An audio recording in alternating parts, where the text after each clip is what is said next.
Do you have to turn this on? Yeah. I was like, There you go. good call. Like, yeah, I didn't really feel anything. Ooh, that's the gravy.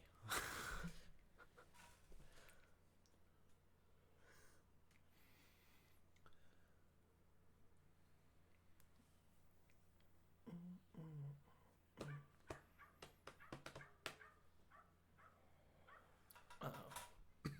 We got a dog that wants to be featured on the podcast.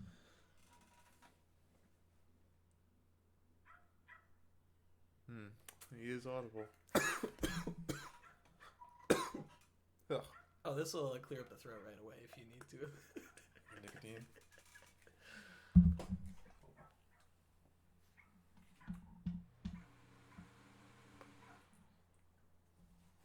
Oh, yeah. Okay. Alright, well then let's get started here. Let's do it. Hello and welcome back to whatever this is. What I do is just get the people I know and love and just have them come and tell me their life stories. So today I'm joined by a good buddy of mine, Jordan Romines. Jordan, say hi. Hello, it's great to be here. So we're just going to take a bit of time, maybe an hour or so, and just kind of go over your life and your beliefs and everything that makes you you. Oh, yeah. Let's start with, what is the earliest memory that you can recall? Ooh. A lot of my early memories are of dumb shit I did as a kid that I'm embarrassed now as a semi-functioning adult. Give me an example. For example, I remember there's a pond behind my house that people like to come and fish on, and there's a big bay window in the back of my living room.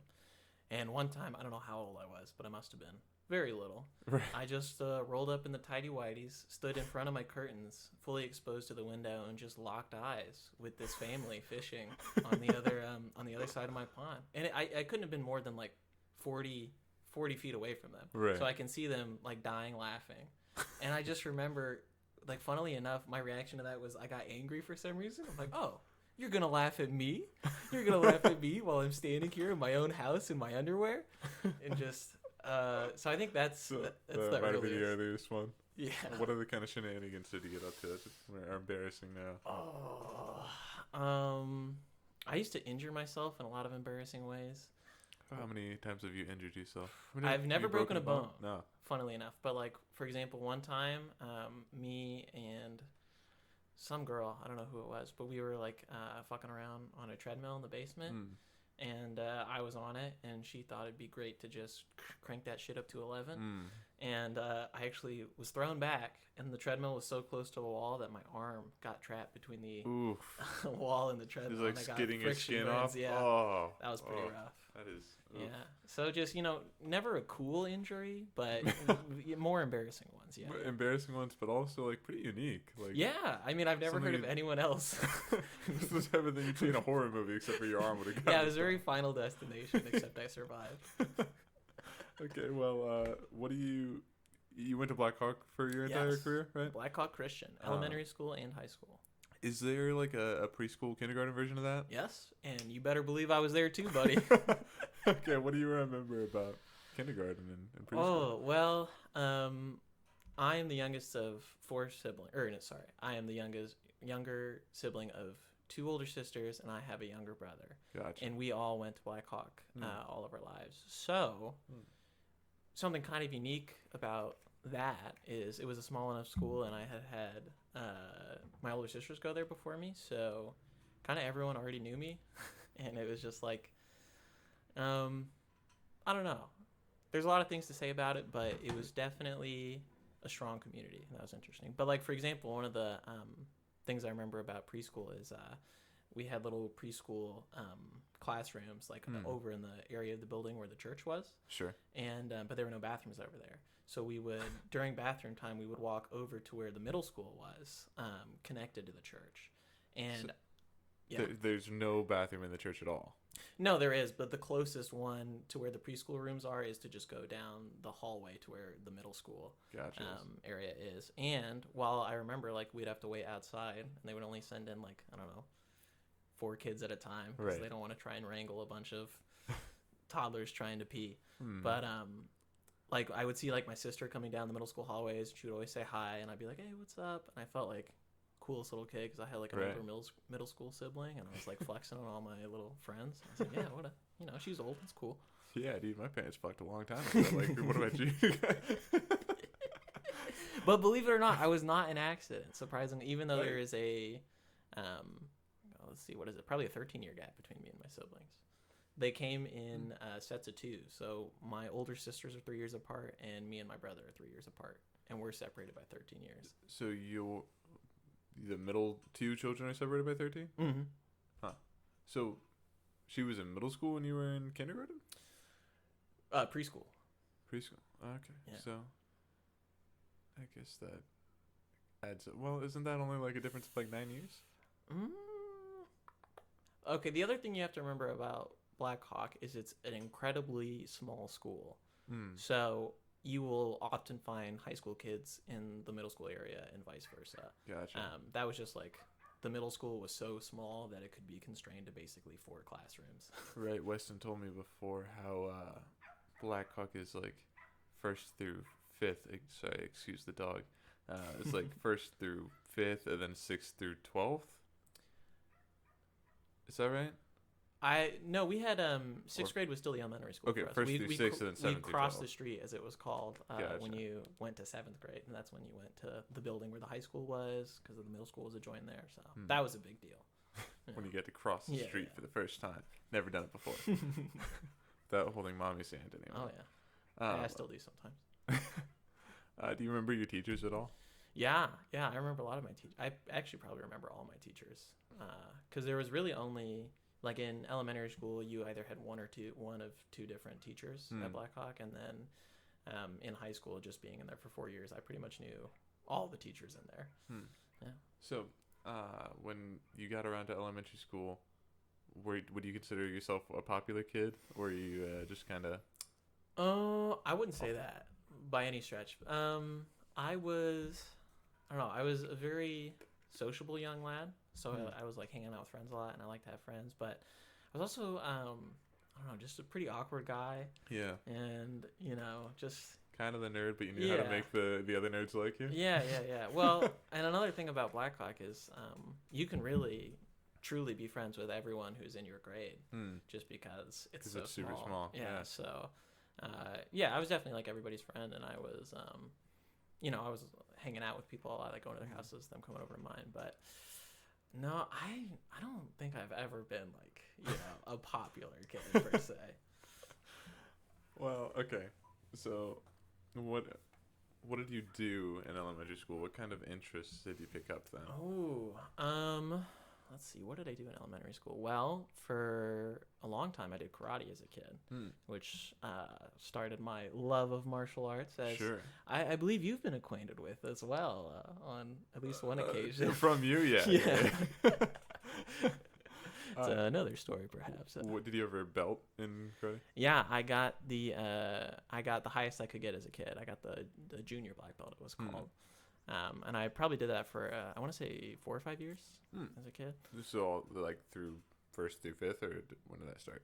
I probably started around, I want to say 2nd or 3rd grade, and then I stopped doing it by the time I was in middle school. When did that transfer to being jiu-jitsu?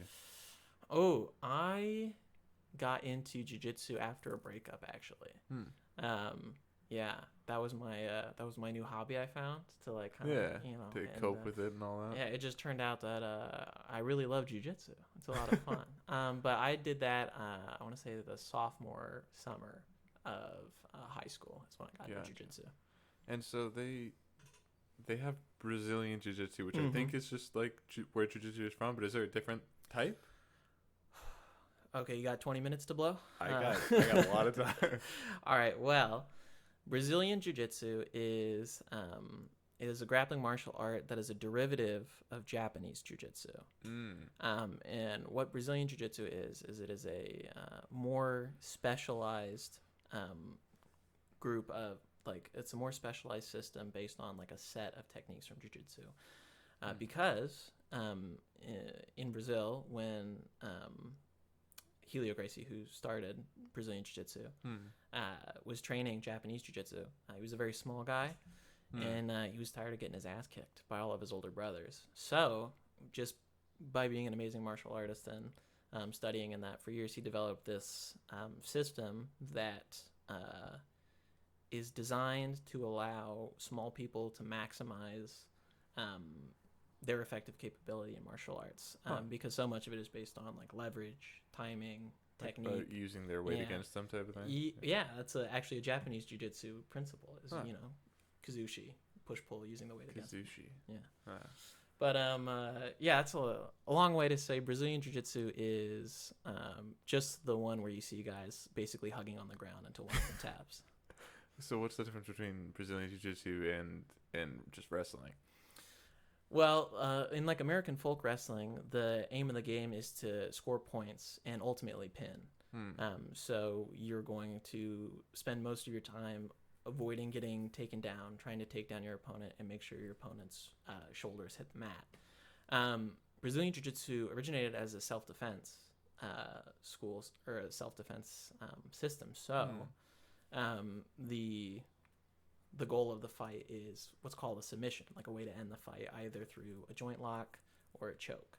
So, for example, in wrestling, you'll never choke out your opponent. Ever choke out your opponent. But in jiu-jitsu, that's like one of the first things you learn is the rear naked choke. So, if you had learned jiu-jitsu as a kid and then joined the high school wrestling team, is there any like crossover in skill there? Absolutely.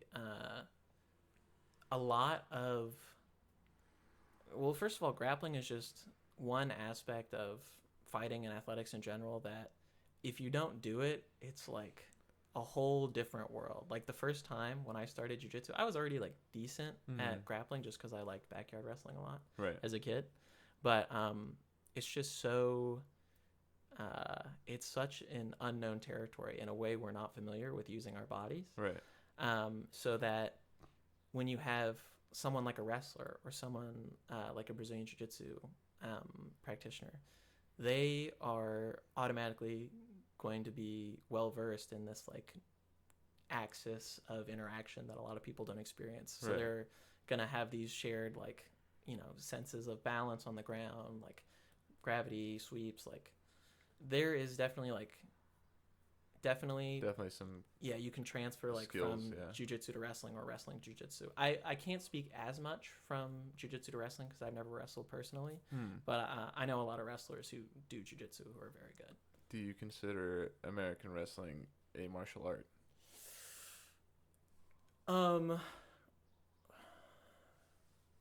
Yes, I would say, but it is. Like different martial arts have different purposes, and the purpose of wrestling is like competition. So there's like point systems and like rules, and So it's more about the sport than it is for the self-defense or the attack or anything. At least like American folk wrestling. You want to talk about like Russian Sambo, the way those guys wrestle? Jesus Christ. But yeah. You don't want to wrestle with a Russian. No, literally never. Yeah. But sorry, what was I saying? I think you finished your point. Did I? Yeah. Oh, all right then. So you did karate in elementary school. Was there like anything else? I mean, I know you met a lot of our mutual friends in elementary school because you'd go through all of school with the same people. Exactly. What is that like? Like being with the same group of like, what is it, like 70 people? Essentially, yes, for like the better part of my life. Yeah.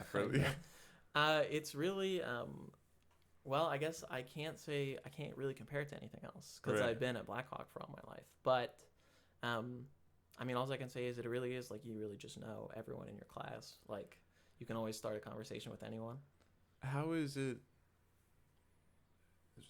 when you get to the middle school, high school era of starting to date people? How is that? Because it seems like at that point you'd feel like cousins.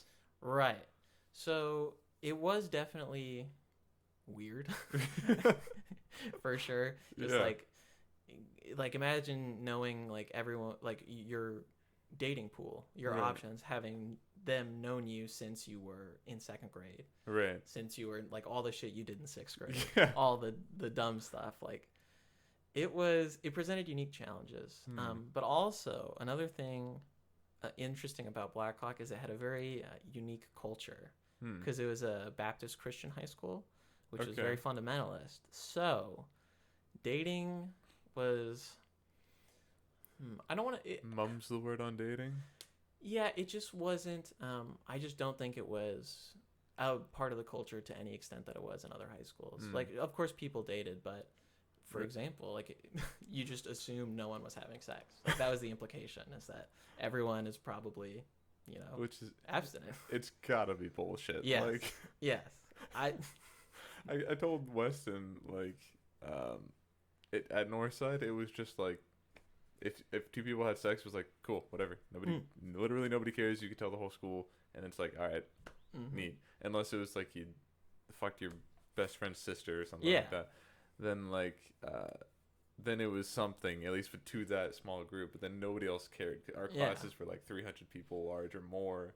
Literally, when I graduated, we went outside to take the senior photo all together. There were people there I had never seen before.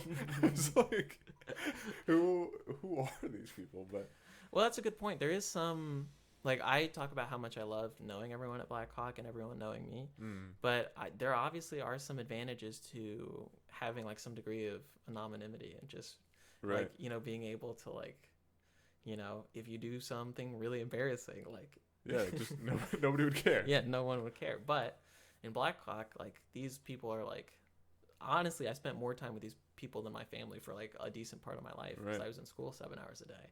So like everyone knows me really well. So would you say that you are almost equal friends with everybody with all the other dudes who were there as the dudes that I know now, or was there still like kind of cliques within the family? Oh, there was definitely I'd say there were some cliques, but I think that there was a lot of like lateral movement between that kind of stuff. Like so I think what would be pretty typical of something at Blackhawk is you find like you're like a core friend group, which are people like, you hang out with outside of school, you're close friends with. Right. And then like, but with like everyone else, it's still like, you'll still like sit with them at lunch, or you'll partner up with them for this because like they all know you, or you can, see each other at a soccer game after. It's like, so like even if there are cliques of like who people are like close with, everyone still kind of knew everyone and talked to everyone.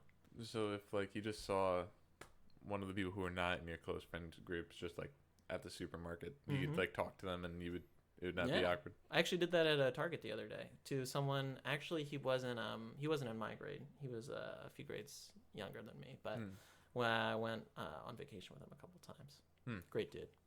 Yeah. So we got through elementary school. You picked up martial arts. What about middle school? We'll say 6th through 8th grade because that's what it was for me. And that's fine. Yeah. That is the time when everybody's an awkward piece of garbage as a little half human thing. Absolutely. How was that for you? Well, I wouldn't give it 5 stars. I'll say that first of all. But I didn't have like I don't have like profoundly negative memories of middle school, but I definitely was a much bigger fan of like high school or elementary school as opposed to. What kind of music did you listen to in middle school? Oh my gosh, what kind of music did I listen to in middle school? I listened to a lot of electronic music, dubstep, like Skrillex. house. That was probably about that time when he was popular. Okay. And my friends. I didn't always. There was a lot of Christian rap played by my friends. So, Lecrae yeah. I was gonna say Andy Grammer, but he's not a rapper. You thinking of Andy Mineo? Yeah, Mineo. Yeah.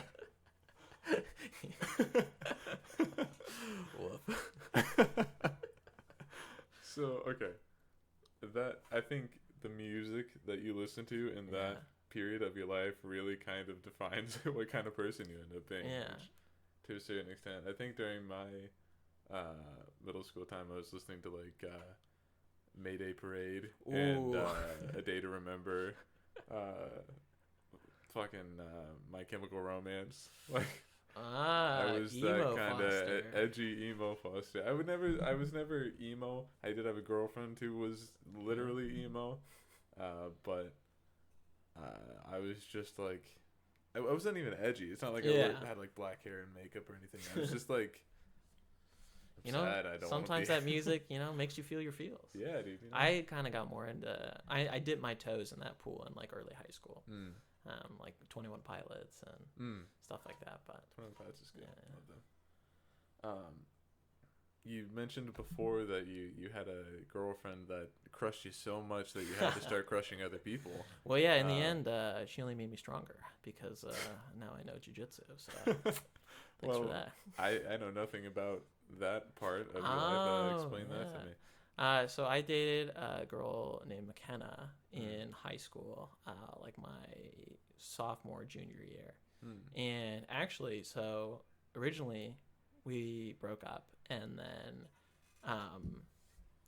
for that summer we were like not together, and that's when I started jiu-jitsu, and then we ended up getting back together for a little bit.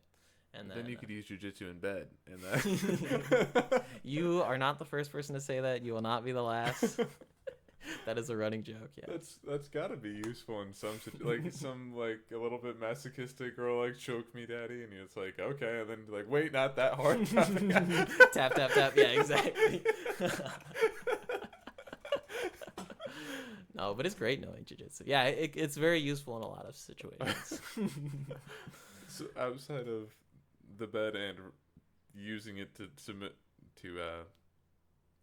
someone.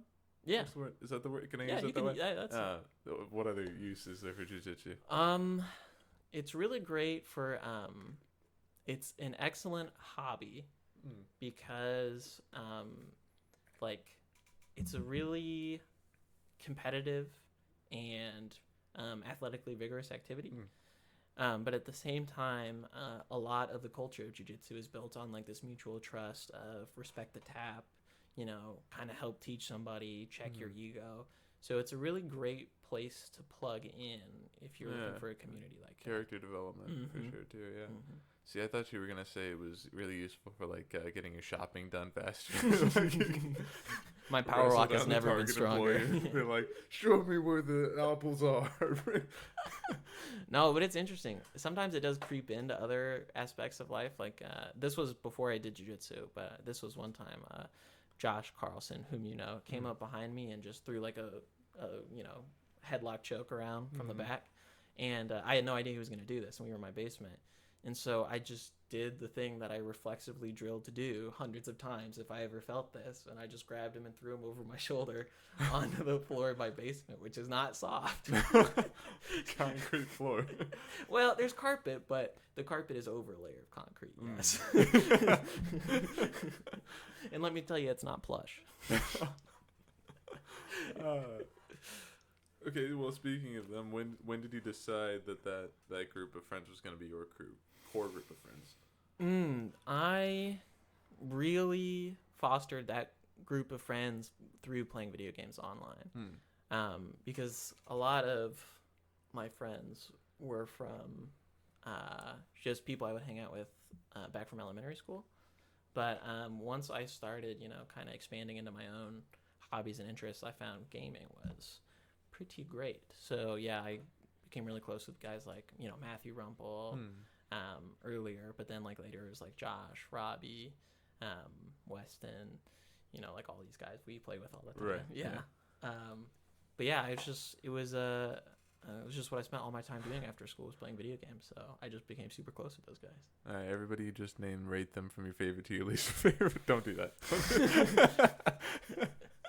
Can we do a tier list?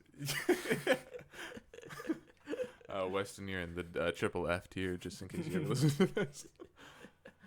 Josh Carlson, S+. All right, well, okay. High school comes around. That's when you dated this chick, but did you have any other interest? You picked up gaming. Yes. And you dated this chick, and then your senior year came. Mm-hmm. Is that when you dated Eliza first time? Yeah. So like my senior, her junior year. Gotcha. But Was that the summer or was that during the year? it was during the summer. It's actually kind of funny. A lot of my romantic experiences kind of bump up against one another in a pretty close time frame, because when I actually was dating, when I asked McKenna out originally, it was because I was getting over another girl who did not feel the same way, Right. and I was really in my feels, and I was like, I had this realization, like, you know what, god damn it, this isn't worth my time. And then so I just walked up to McKenna and got her number, and then one thing led to another. But yeah, I started dating Eliza just about probably a month or two after I broke up with my other girlfriend, McKenna. Yeah. I think that happens a lot with people, how they just want to be in the next thing, because people will like center their lives around their relationship, so that's totally an understandable thing. How did you meet Eliza? Well, she went to Blackhawk, but I thought she was elsewhere. No? Maybe that was Weston's girl? Yeah, okay. Weston, I think that is like a camp. Gotcha. But oh yeah, Miracle Camp. Yeah. Oh, that's another set of stories. I'd love to hear about it, but continue. But no, I really became close with Eliza by doing theater, actually, which is where I met both McKenna and Eliza. So they were. There's something about the theater, man. They're both still in the theater when you went to the next girl, and I'm sure there's no salty feelings about that whatsoever. Well, all in all, like, we're all like, good now, obviously. But yeah, I think I did raise a couple eyebrows for not waiting a little longer. Tell me about your theater days. What kind of stuff did you do? Oh, I was only really in 2 productions. I wish I'd been in more, but I did a lot of sports in high school that I was not very good at, and elementary school. I did a lot of soccer and basketball. But a couple times I got around to where I could do a couple shows.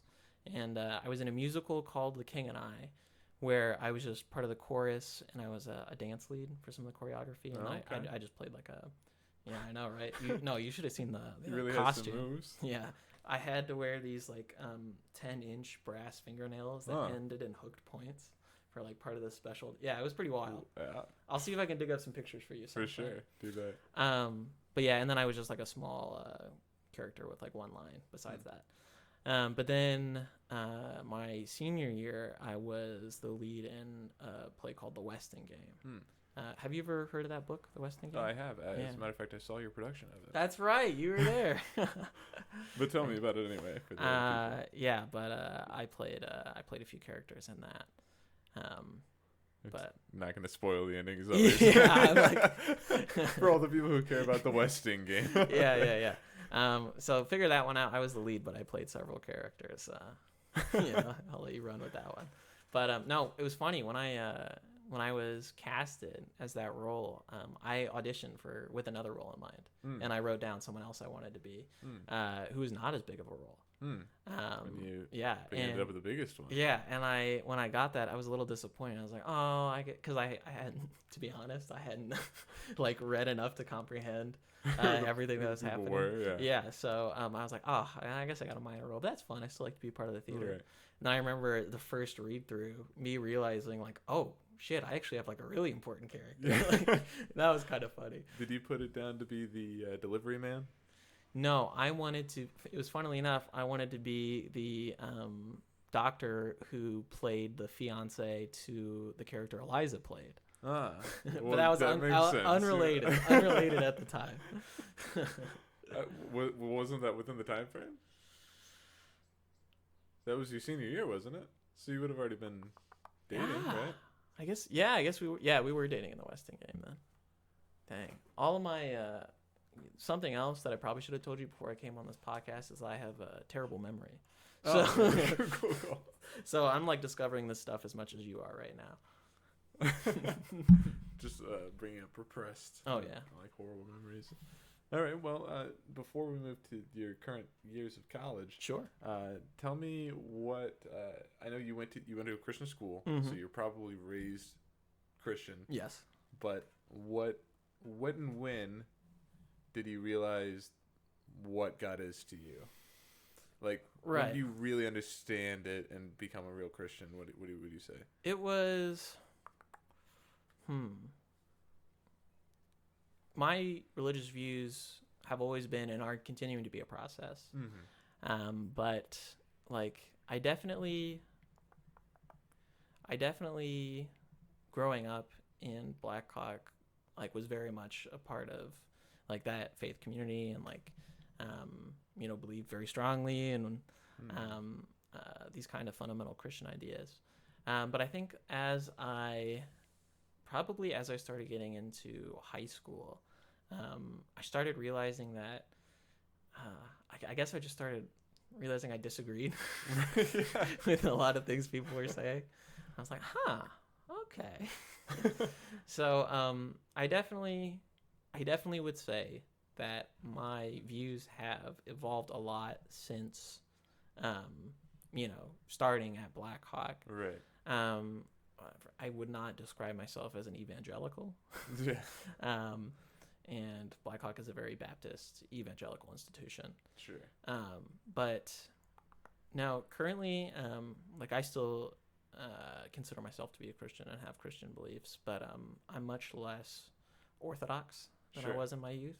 Yeah. So I'm more attracted to mainline denominations or particularly churches and families of churches that are welcoming to the LGBTQ community and things like that. That's more where I land with myself than kind of the hardline fundamental. So, tell me then what exactly do you believe? Like you believe in God and Christ, but you don't necessarily believe in all of the teachings and doctrines of the Bible. Or do you maybe think the Bible is interpreted in a false way to make these things? Yeah, I definitely think that the Christian orthodoxy as it has evolved, first of all, does not really reflect contemporary biblical Christianity. And more than that, I think that, there's this kind of sense of Protestant evangelicism in America where everything you need is in the Bible, and this is all you need to be a good Christian. And for a lot of history in Christian history, that what the church said and what the body of believers said and how Christians understood things and the contemporary culture dictated a lot of Christian interpretation and practice. So I think that I would say that the Bible is one of the revelations of Christianity. Like if you believe in Christianity, this is one of the ways you understand it. Right. However, I think a lot of people can read it in a lot of different ways. Sure. And what do you I think don't about like some a of those particular ways. verse of Leviticus? How do you argue for or against it? So to me, I would the way I look at a verse like that, I would say, this is more a reflection of the Jewish culture of the time than it is of, the actual will of God and how we treat other people and how we should interact with the humans around us. And so I would say I think that what you said is a really good point. I think because there wasn't a Christ figure that had come and taught everybody what the right way is, that everybody was just kind of assuming what they knew was best, and it was really just the human leaders making those kind of decisions. Right. But and that's part of what made the person of Christ so revolutionary, was he came as this outsider, this usurper. He broke the status quo. Right. Of centuries of Jewish culture, thousands of years of Jewish culture. I think he was the one who would love the Samaritans and all the people, the lepers and everybody. Eating with the tax collectors and the prostitutes and washing their feet. Yeah. I've never understood why a tax collector is such a bad thing. I mean, we still have them now. I think because they were Roman tax collectors in occupied Jerusalem, so it was like an extension of the oppressor, and like they would profiteer. So a lot of times they were Jewish people profiteering off the plight of the Jewish people in captivity by Rome. So at least that's my understanding of why tax collectors get that bad rap in the Bible. Gotcha. So yeah, I mean, I think in today's culture, we've got people quoting that part of the Bible, but also people who are like, yeah, but remember when Jesus came after that and, changed how things work? And it's really kind of splitting the church as a body, the American church. And I hope we move towards a New Testament type of way of thinking, but that's just me. I think it would do a lot of people good to return to an earnest examination of what Christ's testament was while he was on earth and what that means for us today. Right. The modern era, Exactly, yeah. I've always thought that like people who are saying that, it's a sin to be gay, where they also have tattoos or short hair. Yeah. It's very, very, that is a thing about some Christians, not all Christians, that drove me away from the whole idea of it. Yeah. There is definitely this preoccupation in like some Christian circles with homosexuality as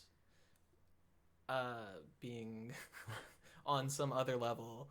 Like I really think it has more to do with cultural and just how these people view LGBTQ people, and more about some deep baked societal prejudices that we all should address at some point. And I would rather those type of people just say, I think gay people are icky, and not put it on God. Like, yeah, it kind of it gives me a bad feeling. Oh. Okay, so that's a long spiel on that, but let's go back towards your current life. Right. You moved to Bloomington, Indiana, to start going to Indiana University. Yes. Bloomington. What did you study there? I am currently pursuing a bachelor's of science in biochemistry. What do you want to use that for? Well, the plan is I'm a pre-med student right now, so I was going to apply to med school, and try and become a doctor. Right. That's still, I guess that's still plan A, but I am also definitely open to using the degree for other things, like going like in academia, or maybe like a research position. And academia is teaching it, then, is it? So like usually like what I, for example, might really enjoy doing is teaching, like getting my PhD, teaching courses, and then also doing research for a university or for like a private company. So what do you think so far has been the biggest lesson you've learned from college? The biggest lesson I learned from college, man, that's a toughie. I would probably say the biggest lesson, well, I'll say two things. One, sleep is very important. Yeah. Sleep is very important, and that's what I want on my tombstone. Sleep is very important on my tombstone. And secondly, that it's always a good idea to reach out to people, like, especially when you're going through some shit. Sure. That's one thing college has taught me, is that is a very productive way. So let's break this down. We'll go with the first one for a minute. What was it that taught you that sleep is important? Well, because when you don't sleep, it just makes the rest of your life way worse. Well, what happened? Like not having like a good sleep would make me like sleep in, miss classes, and then missing classes would give me really bad anxiety, which would keep me up at night. So then the cycle would repeat. Yes. So, sleep is important, and always reach out to people for things like anxiety and, managing, your own headspace. Well, tell me the story of how you learned that it's always important to reach out to people. Well, I started talking to the CAPS office there. And what is CAPS? CAPS is the Counseling and Psychological Services Department of the IU Health Center. Hi. But how does that translate to CAPS?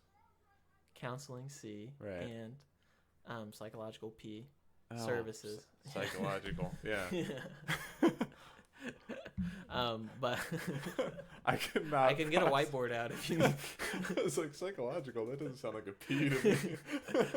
Woof. I'm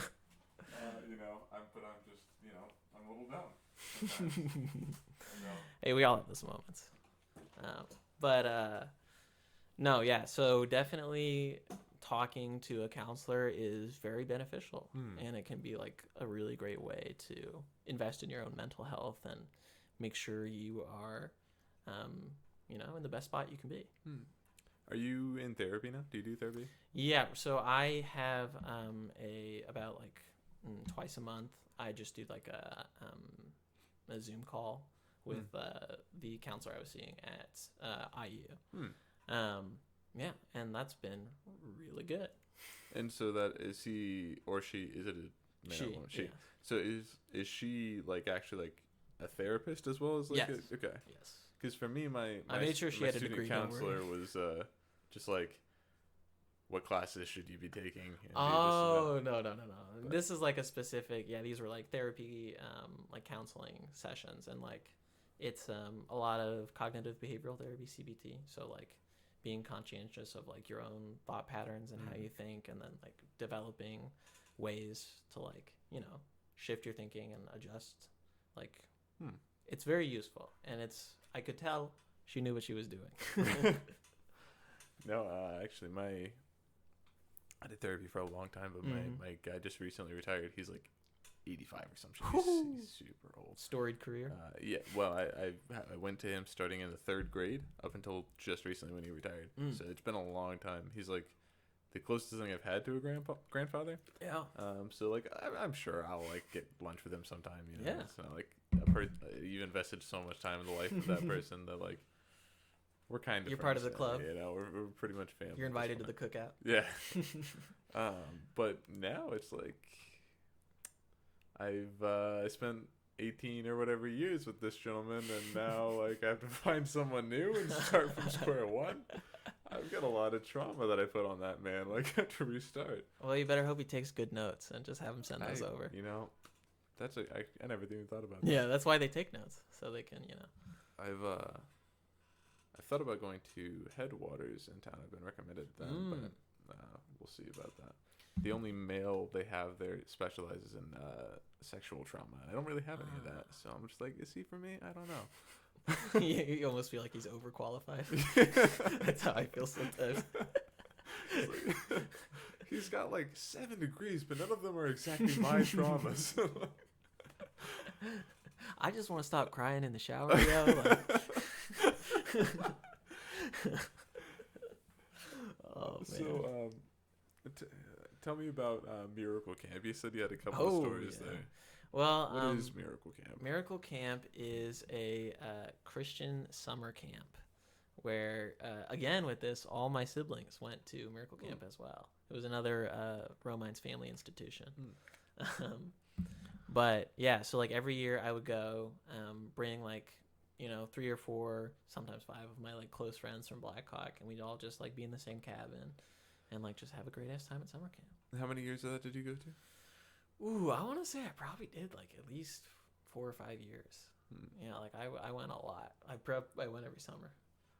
Tell me about your favorite 3 memories of Miracle Camp.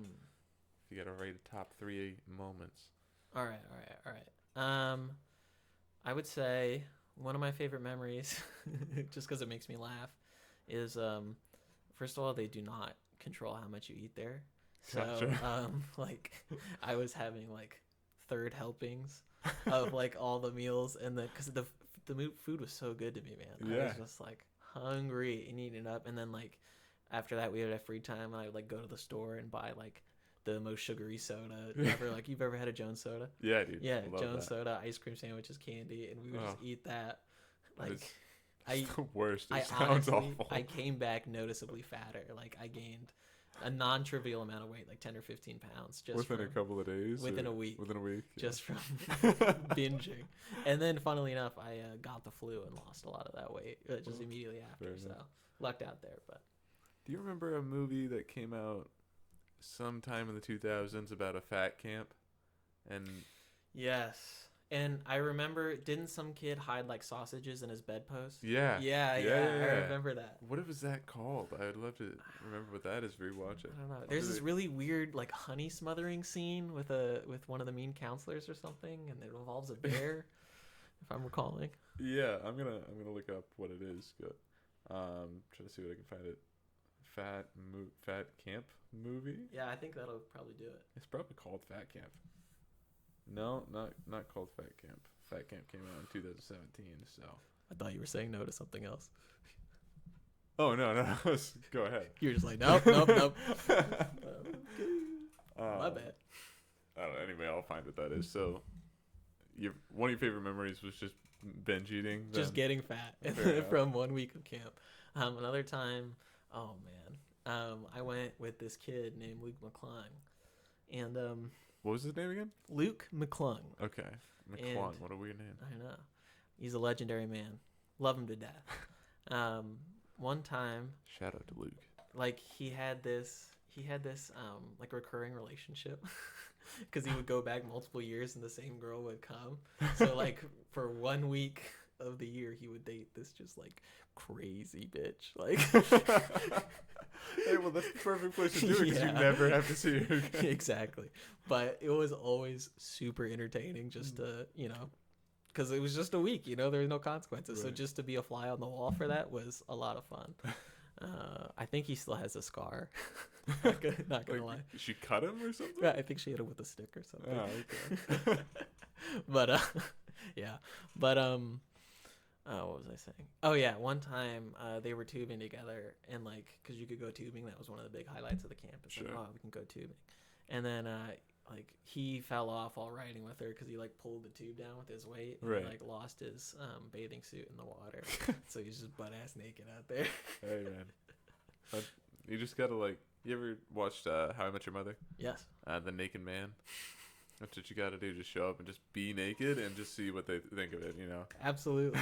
Even at how old were you at Miracle Camp? I feel like this is gonna be really inappropriate for me to say now. That was probably like middle school. Okay, so none of that happened. Yeah. Don't do the Naked Man at Miracle Camp, boys. That's an L, boys. Don't do give me your third one. Third ranking. Ooh, what's another? I'm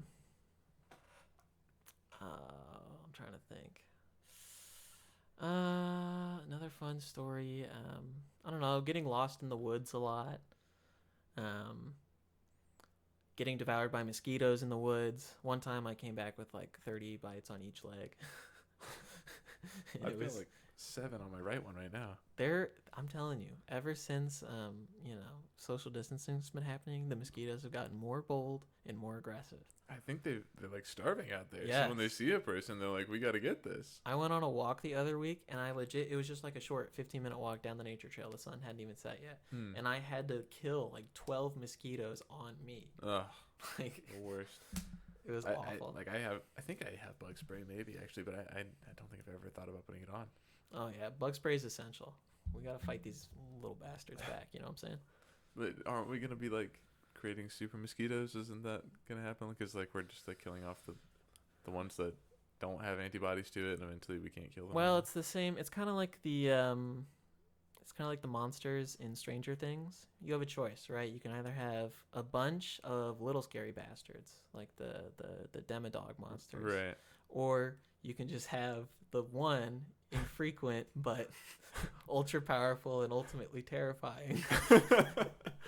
We're just gonna have one giant mosquito that's Yeah, like and Godzilla. we'll all have to deal with him, and if we meet him face to face on the street, make your peace. But yeah, start praying right there. but you'll never have another mosquito bite again and survive.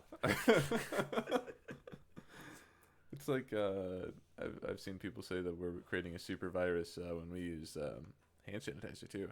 Like we're killing 99.9%, but that 1% that doesn't die is just like gonna keep evolving and making more of that one.